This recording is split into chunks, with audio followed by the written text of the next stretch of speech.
Good afternoon. My name is Cleta Mitchell. I'm the chairman of the American Conservative Union Foundation, and it is my honor to present our next presenter, who is a man who stands in the way of all those people who want to raise our taxes, who founded and runs the Ronald Reagan Memorial effort, and is the reason that when you fly to Washington, you fly into the Ronald Reagan National Airport. This is the man who has started the Wednesday meetings and the center-right meetings in all the states, and is the one who reminded the national media that the Taxpayer Protection Pledge is not a pledge to him, but a pledge to the constituents and the taxpayers of America. Ladies and gentlemen, I give you a real hero of the conservative movement, Grover Norquist.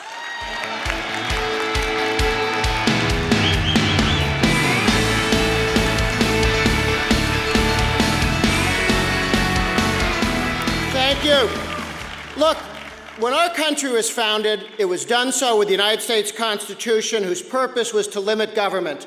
Today we have a government that's got $16 trillion in debt, wants to tell you how big your car can be and whether you can have a big gulp. Something went wrong. How do we get back on track, and how do we protect government from growing again without end? Now, we've made a couple stabs at this. You have to ask, what went wrong? We got two parties, but for almost 100 years, we didn't have one party that stood for limited government. We had regional parties, largely based on whether you're for the North or the South. Somebody told you they were Republican, they were all rhinos. All you knew is they were born north of the Mason-Dixon line. They were little old ladies who agreed with Ronald Reagan on everything and voted for George McGovern because Sherman had been unpleasant to Atlanta recently. During the lifetime of Ronald Reagan, we sorted out the two political parties. One stands for constitutional limited government. The other stands for an expansive view of what government can and should do to, for, and with your life. And we've moved in different directions. The Taxpayer Protection Pledge that I share with all candidates, we have almost 95% of Republicans in the House and Senate who've signed that pledge and kept it, said we're not raising taxes, end of conversation. But not raising taxes is only part of limiting total government. Step one, never raise taxes. Step two, stop spending so much of other people's money.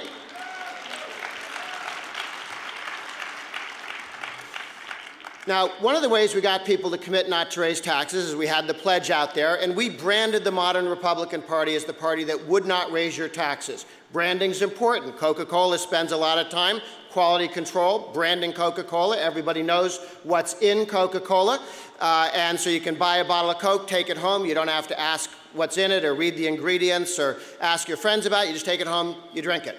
If you get 2/3 of the way through your bottle of Coke and you look in, and there is a rat head in what's left in your Coke bottle, you do not say to yourself, you know, I'm wondering whether I'm going to finish all the rest of this particular bottle of Coke this evening. You begin to wonder whether you'll buy Coke in the future. You go on local TV and show the cool rat head. Coca-Cola has a very large problem worldwide. It damages the brand. Republican elected officials who vote for tax increases are rat heads in a Coke bottle.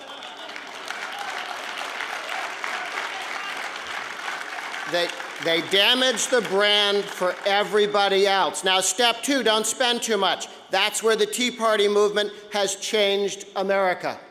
The Tea Party movement came in and said, don't raise taxes is a good first step. It is the necessary first step. It is the without which nothing. But step two, stop spending so much money, and we began to see a Republican Party that has embraced the Ryan Plan, which is a limitation on government spending, saves about $6 trillion over the next decade, brings the budget into balance in 10, begins to pay off the national debt.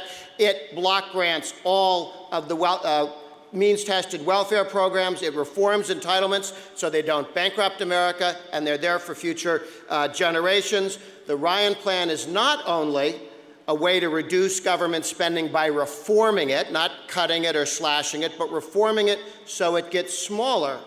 But it is the step in the right direction to allow us to also do tax reform so that we tax consumed income one time at one rate. The Ryan budget balances the budget and pays off the debt without raising taxes. The alternative, the Democrat budget that you're beginning to see come on out, raises taxes and never balances the budget. Ladies and gentlemen, we're going to have a panel now discussing how a balanced budget amendment and constitutional limitations that perhaps should have been in the Constitution in the first time that we ran through it, how we can reform that Constitution so that we don't have this problem in the future. I'd like to call out to the panel Congressman Andy Harris, the representative for the 1st District of Maryland. Before being elected to office, Congressman Harris worked as a physician at the prestigious Johns Hopkins Hospital. He's a veteran of the Naval Reserve and has made a life of serving others. Derek Hanna is joining us, former House Republican Study Committee staffer, currently a columnist for various syndications, including National Review, and a Yale Law Fellow as part of their Information Society project. Next, Nick Dranius is the Director of Policy Development and Constitution Government at the aptly named Goldwater Institute, and he serves on the board of Compact for America.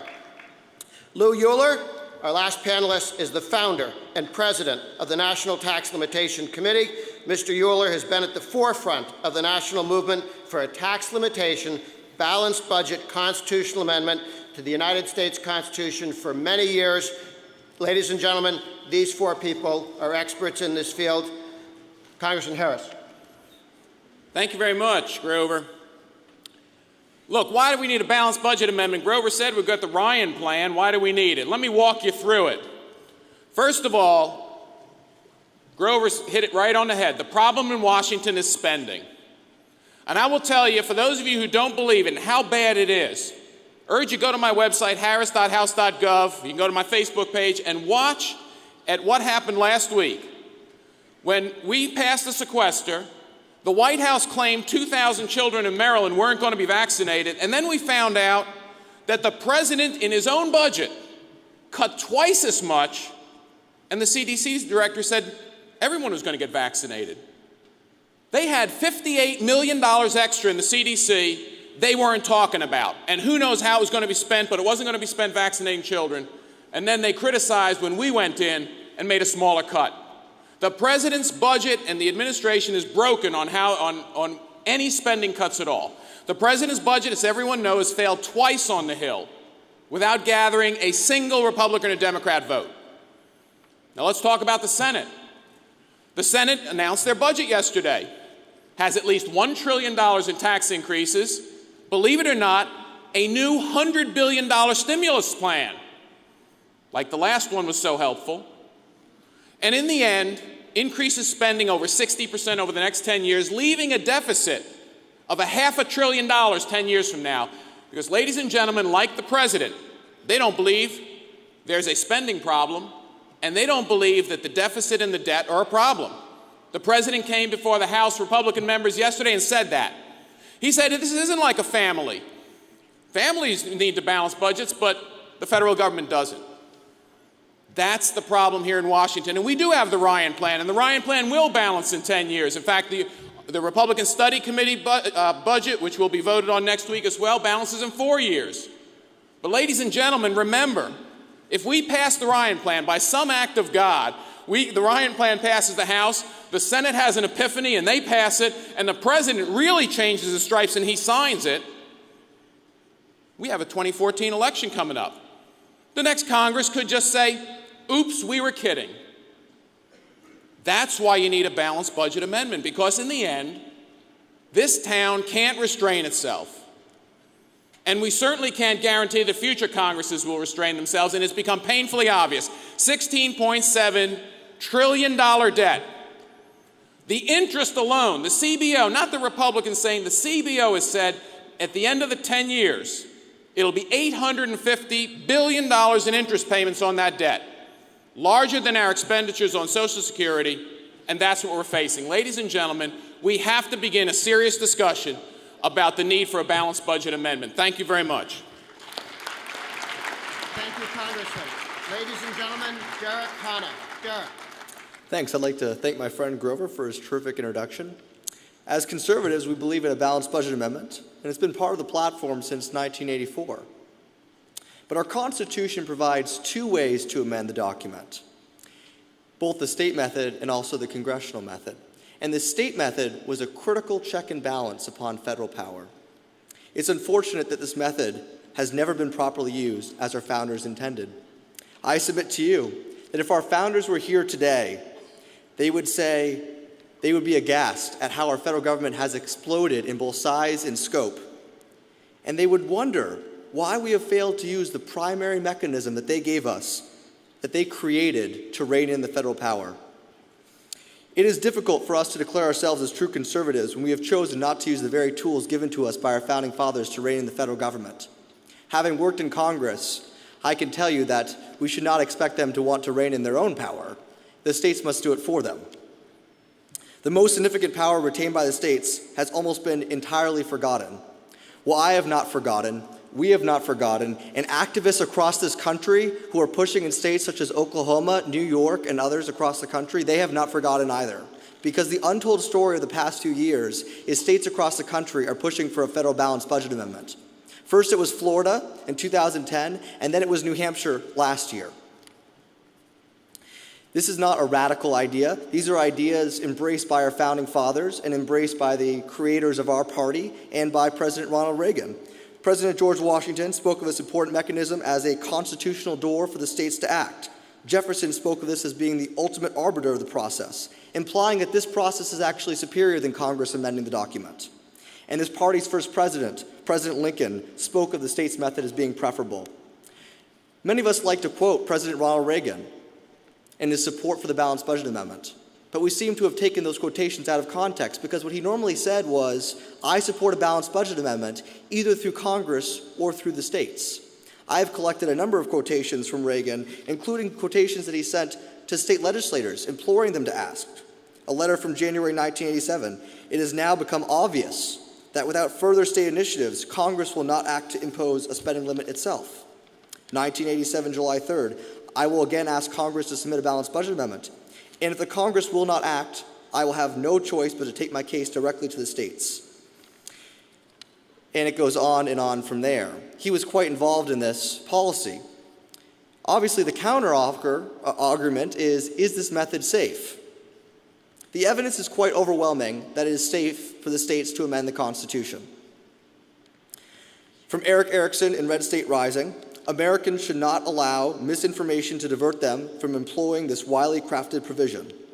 From a heritage backgrounder from the 1980s, given the numerous safeguards built into the convention method of amendment, fears that this method would endanger the Constitution are unfounded.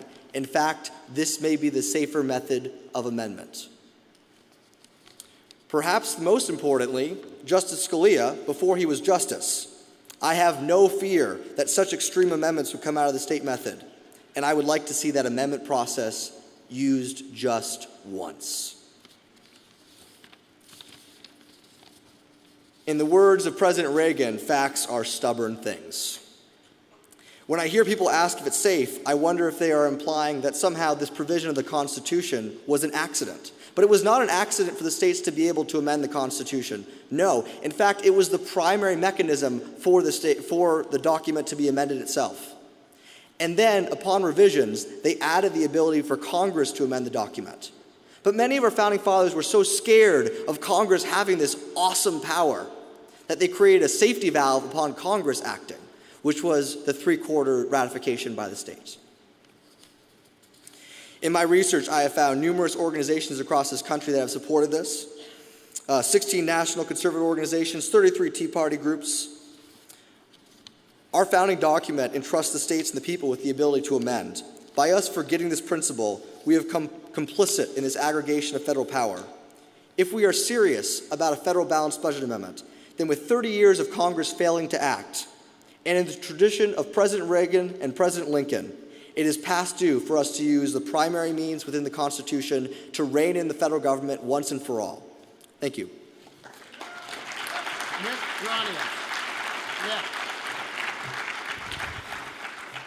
Thank you for this great opportunity. Thank you, Grover. Thank you for coming. Folks, why should people who believe in limited government want a limit on federal debt? The answer is simple. Unlimited debt is the fairy dust that makes unlimited government possible. As long as the federal government has the illusion of limitless resources, we will never have a meaningful debate over the priorities and sustainable nature of a federal government that is limited to its founding constitutional roles. Think of it this way. As much as we hate to admit it, 80% of the American people are not like us. Not that they're left-wing or anything, they're just not ideological. If they think the federal government has a replicator machine that can give them anything they want, they're never going to listen to someone who talks about limited government. So if you believe in limiting the federal government to its constitutional role, it should be manifestly apparent that we must limit debt. We must stop the illusion of this replicator machine that can give free stuff out without limit. Now the question is how to do it. We know this. Congress right now has unlimited power. The majority of congressmen are uniquely ambitious souls, to put it lightly. Asking Congress to tie its own hands presents an intractable conflict of interest. Congress will never tie its own hands, and it hasn't. It takes outside intervention to control the debt addicts in Washington, and the Constitution gives us one means to do that effectively with a balanced budget amendment, and that is Article 5 in empowering the states to originate constitutional amendments. Now, at the Compact for America, compactforamerica.org, we have finally devised, with the work of my work at Goldwater Institute, a way to do this safely, quickly, and before it's too late. We have cut, using an interstate agreement, the number of legislative acts needed to originate a balanced budget amendment by 60%. It makes it possible to achieve a balanced budget amendment in as few as 12 months. But it needs your help. We need grassroots support and funding. And we need you to get more educated about the Compact for America. So I would encourage you to come to the Goldwater Institute's breakfast tomorrow, which is entitled Washington Won't Fix Itself. Because we know this. The definition of insanity is trying the same thing under the same circumstances over and over again and expecting different results.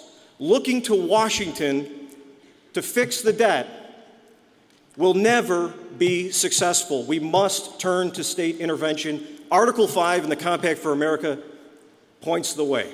Thank you. Lou Euler, President of the National Tax Limitation Committee. Lou.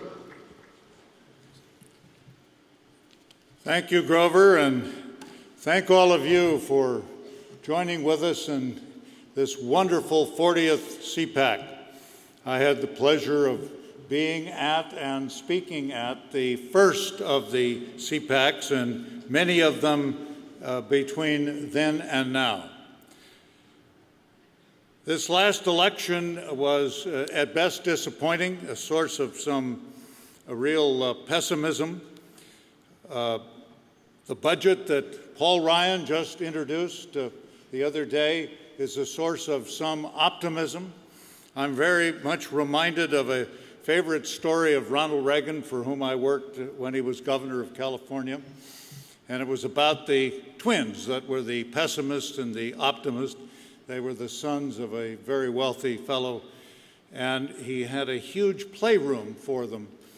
He came down one morning and he saw his little pessimist just crying his eyes out. And then here in the middle of this huge playroom was a large pile of manure that was being attacked by the optimist son with a shovel, just shoveling away. And the father said to him, "What are you doing?" And he said, "Well, with all this manure, there must be a pony here somewhere." And that's what we're looking for, is that pony that can help us out of this fiscal morass. Clearly, it is a balanced budget tax limitation amendment. Now, we are not without direction and leadership that Ronald Reagan helped us with. I had the pleasure of helping to shape a tax limitation balanced budget amendment in 1978 to 82, with the help of Milton Friedman, Jim Buchanan, Bill Niskanen, Marty Anderson, Bob Bork, a whole host of real intellectuals. And we shaped an amendment that was introduced in the Congress by Senators Dick Stone, a Democrat of Florida, and John Hines, Republican of Pennsylvania, and a couple of fine members of the House of Representatives. And Orrin Hatch, then a young senator, helped us to lead the strategy on the floor of the Senate. And on the 4th day of August of 1982, we actually got 69 votes on Senate Joint Resolution 58, a tax limitation balanced budget amendment that did not rely on trying to balance the budget on the resources coming in that year, because you never know what those are going to be as you are shaping that year. So we did a reach back to the second prior fiscal year. The resources or the receipts of that year became the guide for the year in question, allowing the number to grow by the growth of national income in the intervening years. We had exceptions for years of declared war. We allowed for changes in that by a supermajority vote of 60% of the whole number of both bodies to change what otherwise would be the balance. We had a 60% vote to change the debt limit of the United States. And so it was, in fact, a well-constructed, a thoughtful measure. We ran straight into the grinder of Tip O'Neill's House of Representatives, and they wouldn't even let it out of committee. So we did a discharge petition. We marched 20 members of the House, unbeknownst to Jim Wright and Tip O'Neill, in a given day, right up and signed the discharge petition to force the vote. Unfortunately, we didn't get the two-thirds majority in the House of Representatives that we had received in the United States Senate. But we have looked at and said to ourselves, had that amendment actually passed the House, been ratified, and had taken effect by 1986, where would we be today in terms of our spending and our accumulated debt? And here are the results that we found. In the intervening years, we would have saved over $10 trillion in spending. The debt held by the public today, which is $12.6 trillion, would have been less than $1 trillion. And the current year spending would have been limited to $2.5 trillion instead of the $3.7 trillion that we will be spending. It demonstrates that the power of this kind of an amendment, the voice of the people speaking to control things. It would clearly have required that in the intervening years, we would have done what, frankly, we have needed to do and will still need to do, which is to take the means-tested entitlements, the $1 trillion of Medicaid and food stamps and all the rest, and get them out of Washington, get them back to the people, as the welfare reform of '96 did, with finite block grants and a work requirement, and we'll cut those expenditures in half over 10 years. We need to go after the domestic discretionary programs OMB has flunked. And then, of course, we need to address and have market solutions to Medicare and to keep faith with our young people, a conversion of the Social Security system into something that is private and privately owned.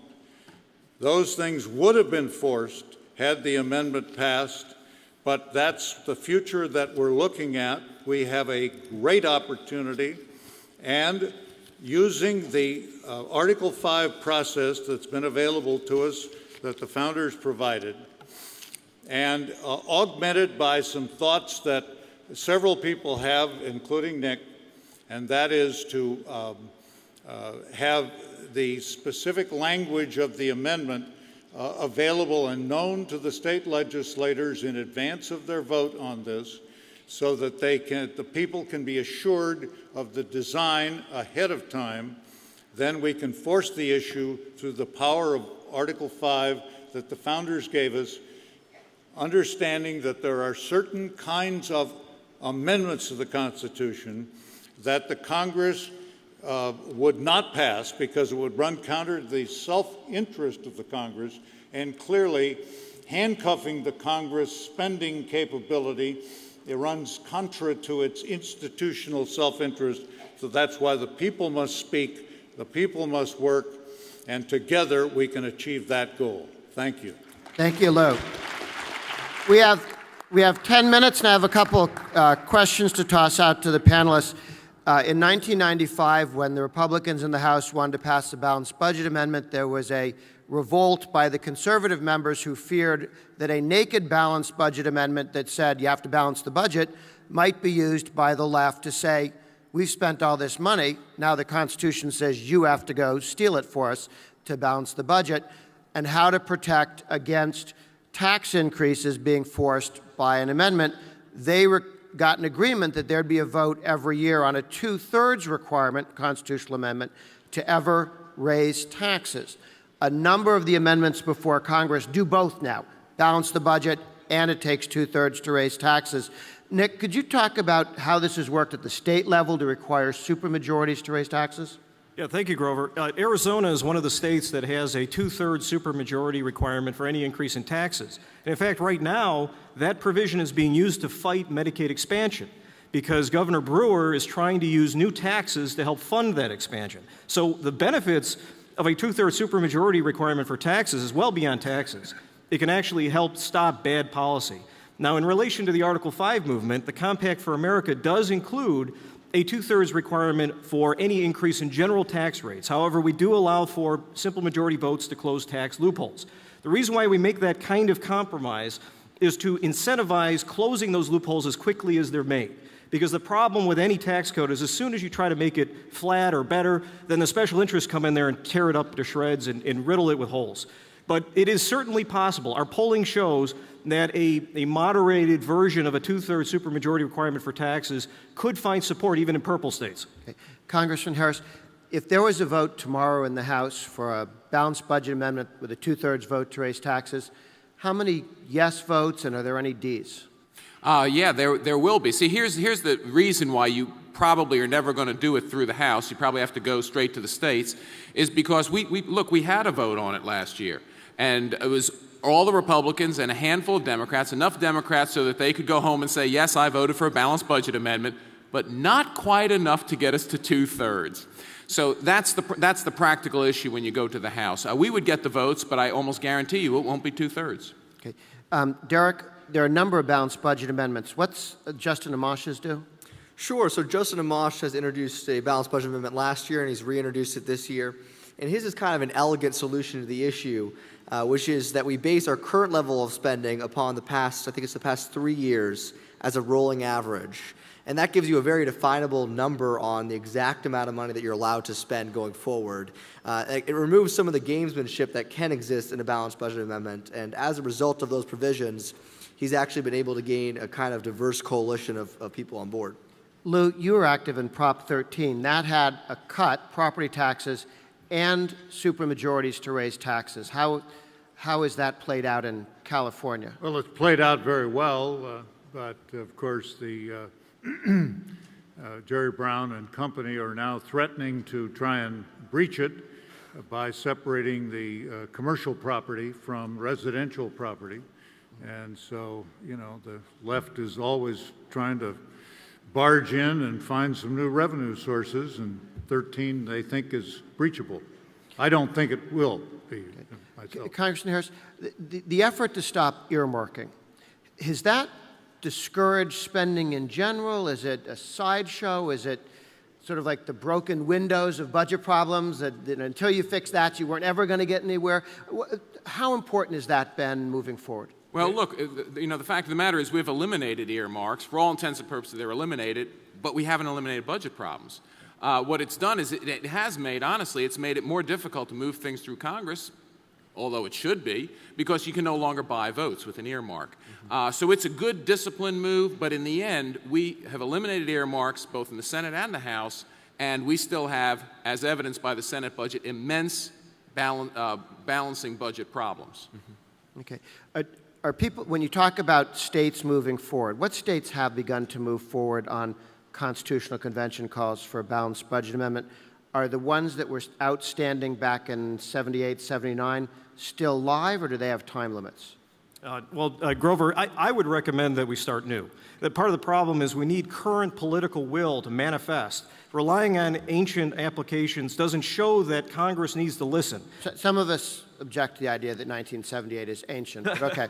Well, can I just so people know there was an effort to get almost 34 seats. I got 32 states? We got to 33 in the mid-'80s, right. But I agree with Nick that I think we need to start from ground zero and utilize what these young fellows are urging, and that some others, and that is to allay the fears that were arrayed on our side by Phyllis Schlafly and by others, the Birch Society, etc., that feared a runaway convention, which frankly I thought was overblown.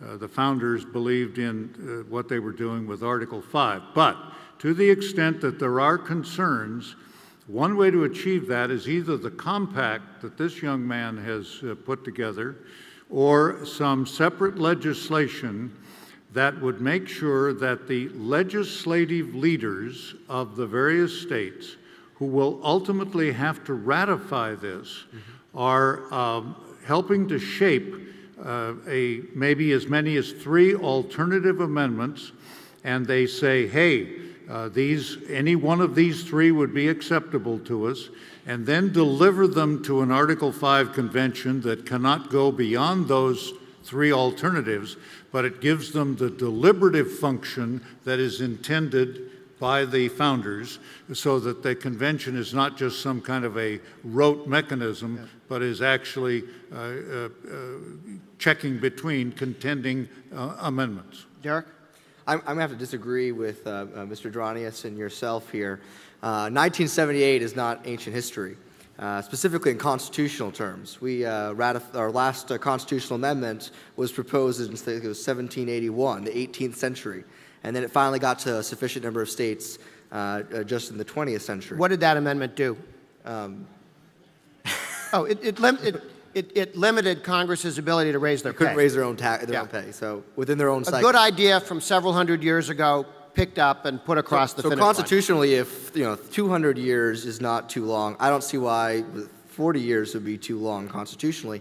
These petitions are still binding. The Senate Judiciary Committee has put out their report on what they consider to be binding. ALEC has put out their report on what they consider to be binding. Across the constitutional scholar community, both left, right, and center, there's consensus on which petitions are binding, and we're at 18 states. So the question is, if we have 18 states that have already called for this, why would we just throw that under the rug and say we have to start over anew?